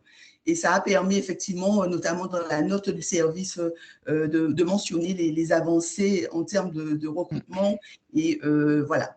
Il est aussi important de souligner l'apport de la préfecture, parce qu'effectivement, ils ont diffusé à l'ensemble des médias donc, le communiqué de presse que nous avions lancé. Et l'idée du communiqué de presse, c'était effectivement de repérer toutes les actions fortes. Alors, il y avait les DOD, mais il y avait d'autres actions portées par d'autres partenaires du territoire. Et ça a permis effectivement d'aller au-delà des murs de la dette, aller au-delà des murs de la personne en situation de handicap, aller donc sur les écrans et mobiliser aussi chez chacun de nous. À côté de ça, nous avons aussi voulu, au-delà de toute cette campagne, garder un souvenir, réaliser un film rétrospectif qui nous permettait de mettre en lumière un petit peu les actions menées par l'ensemble des agents et des acteurs. À ce titre-là, nous avons aussi lancé un questionnaire qui n'est toujours pas revenu en tant qu'étude, mais on a voulu savoir un petit peu comment avait vécu ce temps par les marraines et parrains. Donc là encore, on aura un retour. Alors, il est important, alors je le souligne, l'idée de l'écoute active. On a vu l'intérêt de tout ça, notamment par rapport au moment solennel, c'est-à-dire le matin, nous avons accueilli tous nos filleuls en présence de la direction et également leurs parrains et marraines qui les suivaient. Et le temps fort aussi convivial lors du repas. C'est des moments où il y a des échanges un petit peu plus informels, mais qui nous permettent aussi d'aller beaucoup plus loin. Donc, l'effet positif de tout ça, c'est que j'ai été même émerveillée quand j'ai rencontré les parrains. Ils avaient eu le sentiment de redécouvrir une réalité qui toque à leur porte. La question, c'était comment elle est en situation de handicap, ça ne se voit pas. Il y a également, alors on a eu autant de partage de l'agent vers la personne accueillie en situation de handicap, mais je ne vous cacherai pas qu'il y en a une qui a métamorphosé un petit peu la dette, en tout cas les effectifs. Elle a fait pratiquement les 3 étages. Une vraie pipelette le 17, alors que le 16, elle avait vraiment du mal à parler, recroquevillée. Et elle a mobilisé les troupes parce qu'en fait, elle avait un rêve. Le rêve, c'était de rencontrer M. Letchimy, donc le président du conseil territorial de Martinique. Et elle l'a dit à un agent de chez nous, qui est donc aussi élu, et qui, après avoir entendu ça, la minute d'après, a appelé ce monsieur Letchimy et a obtenu un rendez-vous parce qu'elle voulait rencontrer ce monsieur. C'est une façon de vous dire qu'au-delà des échanges, et la richesse, elle est partagée. Elle ne vient pas que de la personne accueillie qui lorsqu'elle a accueilli, se sont considérés, a le sentiment de sortir de l'entre-soi entre personnes en situation de handicap et aussi de découvrir un métier, de découvrir le monde. Ils ont, pour la plupart, lors d'un bilan fait par la mission locale, annoncé, et j'étais présente, donc il y a une qui a pris la parole en disant, vous savez, souvent on dit que les fonctionnaires sont des fainéants. Je peux vous assurer qu'ils ne sont pas fainéants, ils travaillent pour nous. Donc, c'était une façon d'imager un petit peu ce que l'on a vécu. Je ne sais pas si mes propos sont assez illustrés, ou en tout cas montrent tout l'engagement qu'on a au niveau de la dette, mais également tout ce qu'on a pu ressentir et les pas qu'on a pu poser positivement. Mais très sincèrement, le DOD, c'est une occasion pour ceux qui hésiteraient à y aller, de sensibiliser les troupes et même nous, en tant que référents, de se rendre compte que tout n'est pas fermé et qu'il y a de très belles avancées. Le être constructif, ce n'est pas qu'un mot vain, ça deviendra de plus en plus une réalité, en tout cas pour beaucoup, ça l'est. Donc, s'il y a un point d'amélioration, parce qu'il y en a toujours un, hein, il ne faut pas non plus être… Voilà, c'est essayer de créer de plus en plus de partenariats pour dégager de potentiels filleuls pour l'édition de cette année. Et je souhaite, en tout cas c'est un vœu que je souhaite faire et j'espère qu'il sera partagé, peut-être qu'à la même période, l'année prochaine, qu'on puisse faire ensemble un retour en disant ah ben, j'ai essayé, ça a fonctionné et la politique handicap est en marche. En tout cas, voilà, c'est ce que je voulais partager avec vous. Merci beaucoup pour votre témoignage qui montre bien que on voit bien l'intérêt d'avoir les différents niveaux de communication. Hein. Ce retour plein d'émotions, plein de, vous dites, d'émerveillement même, hein, c'est le mot que vous avez utilisé. On va pas l'avoir avec on va pas l'avoir avec un mailing, si vous voulez. Donc, à un moment donné, on voit bien il faut les différents niveaux. Alors, on a pris un petit peu de retard, mais c'est plutôt une bonne chose parce que ça veut dire qu'il y avait quand même beaucoup de choses à dire et beaucoup de témoignages. Mais on en a encore un, donc je vais juste terminer cette diapo, puis je vais passer la parole ensuite à Madame Felder qui va nous apporter un éclairage sur le développement d'une action qui est extrêmement intéressante. Donc, en ce qui concerne les actions de com et qui impliquent en fait les agents, donc on vient de voir le duo 2, vous avez aussi l'accueil de stagiaires qui peut être intéressant. Je vous rappelle que les universités ont aujourd'hui des étudiants en situation de handicap. Donc, n'hésitez pas à vous rapprocher et il y a dans chaque université un référent handicap qui est en lien avec les étudiants. L'accueil d'apprentis, alors si vous aurez l'accès à la vidéo, je vous invite vraiment à voir le témoignage d'Aurore. Il est très touchant est très intéressant. On peut avoir des témoignages, on en a parlé, on peut avoir des formations, on n'aura pas le temps de développer, mais effectivement, on voit que tous les employeurs qui se sont engagés dans une politique handicap, à un moment donné, ben, ils organisent des formations, notamment des formations de leur encadrant qui, dans le déploiement de la politique handicap, sont incontournables. Et puis, on a effectivement, on parlait d'inclusion en introduction de ce webinaire. Eh bien, on a le conseil départemental de cette Moselle avec donc Sabine Klein, qui est référente handicap, qui va nous expliquer le partenariat qui est en train d'être mis en place et qui illustre bien la volonté d'un employeur de s'inscrire dans cette dynamique de l'inclusion. Vous êtes là, Sabine? Allô? Alors, je vais vérifier. Ça y est, je suis là. Vous m'entendez? Oui, très bien, allez-y.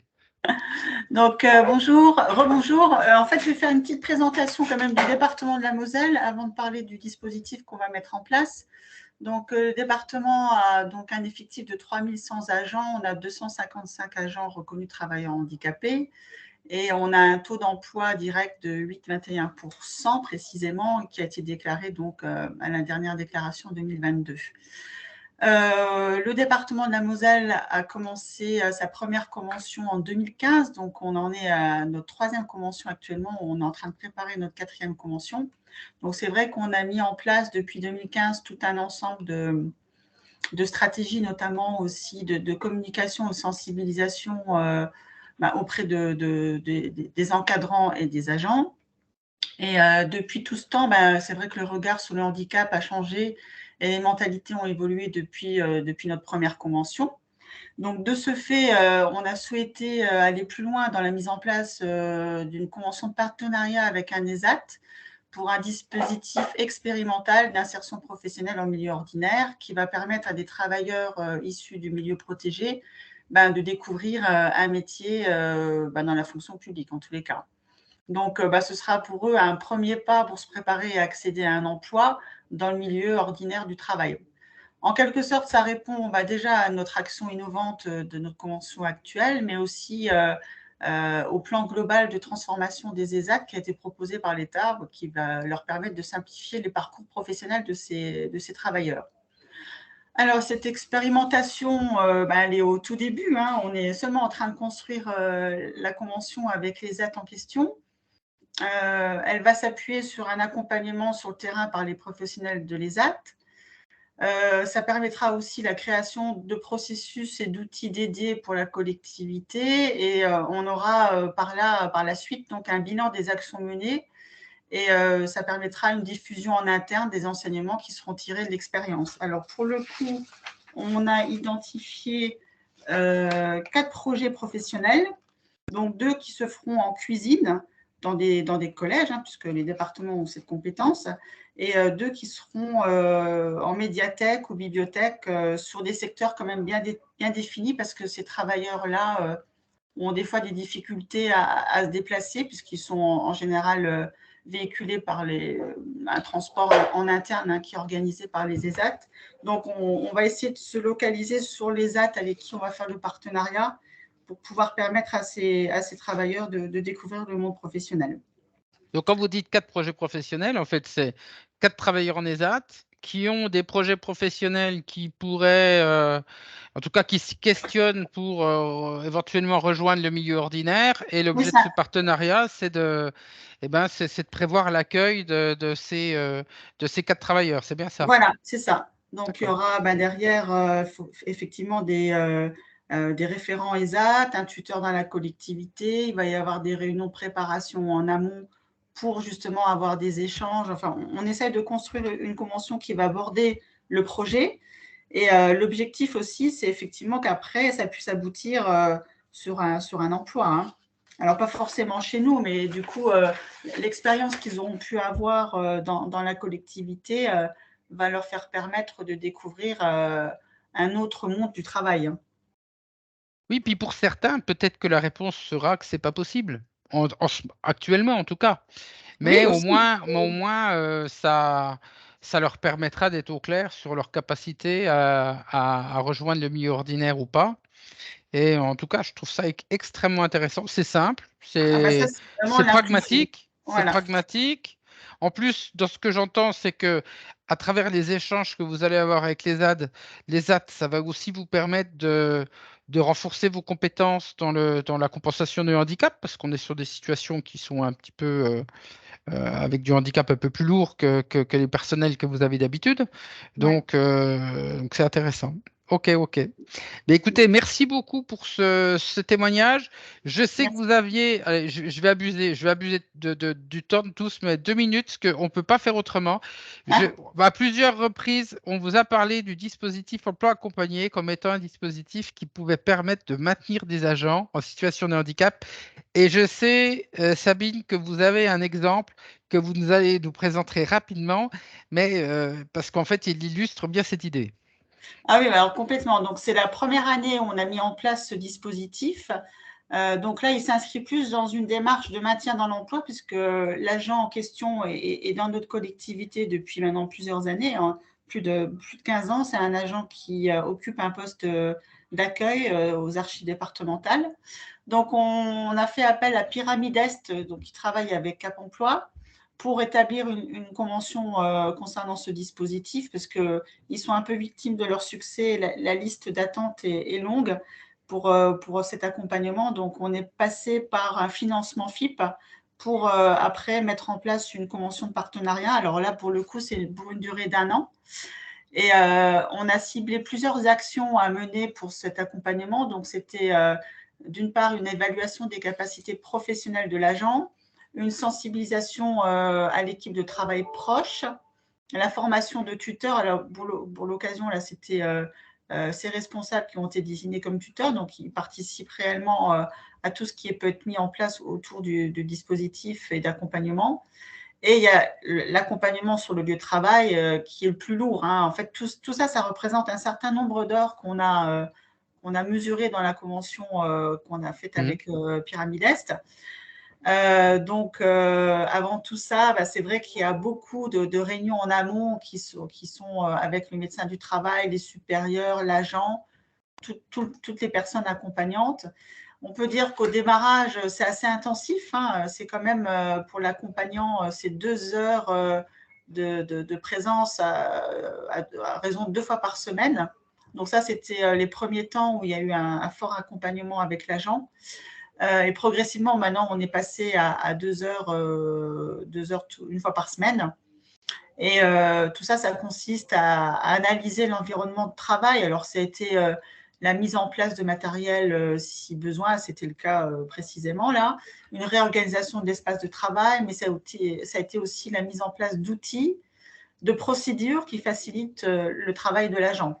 Alors, ça va de petites choses auxquelles on n'aurait pas pensé, parce que l'agent en question a des problèmes, on va dire, cognitifs, mais aussi un peu de paralysie sur un côté. Donc, du coup, il n'avait jamais pensé à utiliser, par exemple, une paire de ciseaux pour gaucher, et parce qu'il avait des difficultés à découper des documents, et donc il y avait aussi la mise en place d'un poids qui lui permet après d'utiliser le ciseau. Enfin, c'est toutes des petites choses que personne n'aurait pris le temps de l'accompagner sur ses besoins. Et du coup, grâce à cet accompagnement, ça va beaucoup plus loin que ce qu'on imaginait, hein. Donc là, ils sont en train de travailler sur des fiches de procédure, ils vont aller plus loin, ils vont faire en sorte que ça soit plus facile pour lui de répondre à des questions des usagers. Donc, ils vont faire des cartes mentales aussi avec lui. Donc, il y a un vrai investissement de la part des tuteurs, du collectif aussi pour quelques agents qui travaillent directement avec lui, mais aussi de l'agent. Donc, on peut dire qu'après 9 mois d'accompagnement, on va bientôt arriver au terme là, au mois de mai, mais on voit qu'il y a une nette différence par rapport à l'agent. Il reprend confiance, il s'implique davantage dans son travail parce qu'au tout début, au démarrage, il était vraiment déprimé, il voulait changer de poste.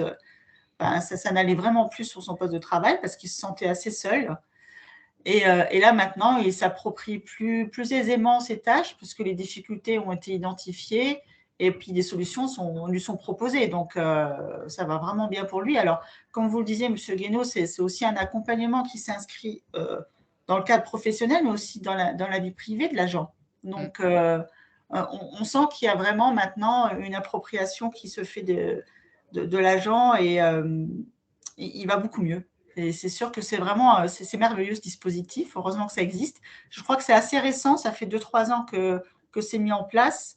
Et pour des situations compliquées, je trouve que c'est un bel accompagnement. Merci beaucoup, Madame Sabine Klimp, pour tous ces détails et ces éclairages de ces deux projets. Alors, on a carrément dépassé l'horaire, hein, je vais conclure très, très rapidement. J'avais prévu de vous faire un point méthodologique donc, pour faire votre plan d'action. On avait fait une fiche en fait, qui présentait toute la procédure. Donc, ce que je vous propose, c'est que je vous la mettrai dans les pièces jointes avec l'évaluation, et là, c'est clair, ça devrait aller. J'attire votre attention quand même sur cette diapo. Et j'ai repris toutes les dates que vous pouvez utiliser. Il y a plein de dates sur différentes pathologies, sur différents types de handicap. Alors, j'ai pas oublié la semaine pour l'emploi et du OD en novembre, mais on a la journée mondiale de l'audition, de sensibilisation à l'autisme, la journée mondiale des mobilités, etc., etc. Et ça, en fait, c'est autant de dates qui vous permettent de dire, ben voilà, à l'occasion de la journée ceci, eh bien, on fait une action de sensibilisation, vous pouvez utiliser après. C'est ce qui va vous permettre quelque part de répartir vos actions de communication et de construire votre, on va dire, de planifier votre plan de communication. Voilà.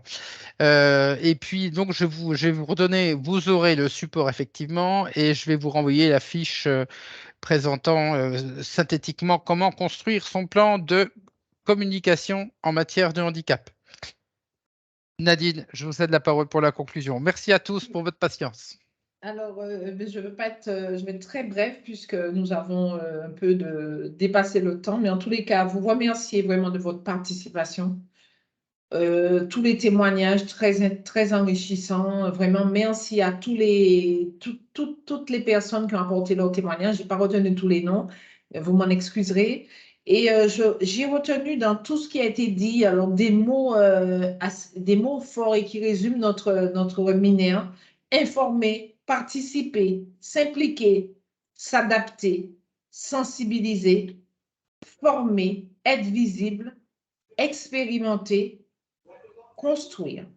Donc, nous espérons que nous avons pu répondre à vos attentes et nous restons toujours disponibles, donc Stéphane Guénaud et moi-même, pour compléter les informations. N'hésitez pas à revenir vers nous si vous avez besoin d'un éclairage en particulier. Voilà. À très bientôt et au revoir. Et bon courage, bientôt. bon courage pour mener vos actions de sensibilisation. À Tout bientôt. à fait. Au revoir. En tous les cas, merci. À bientôt. Au revoir.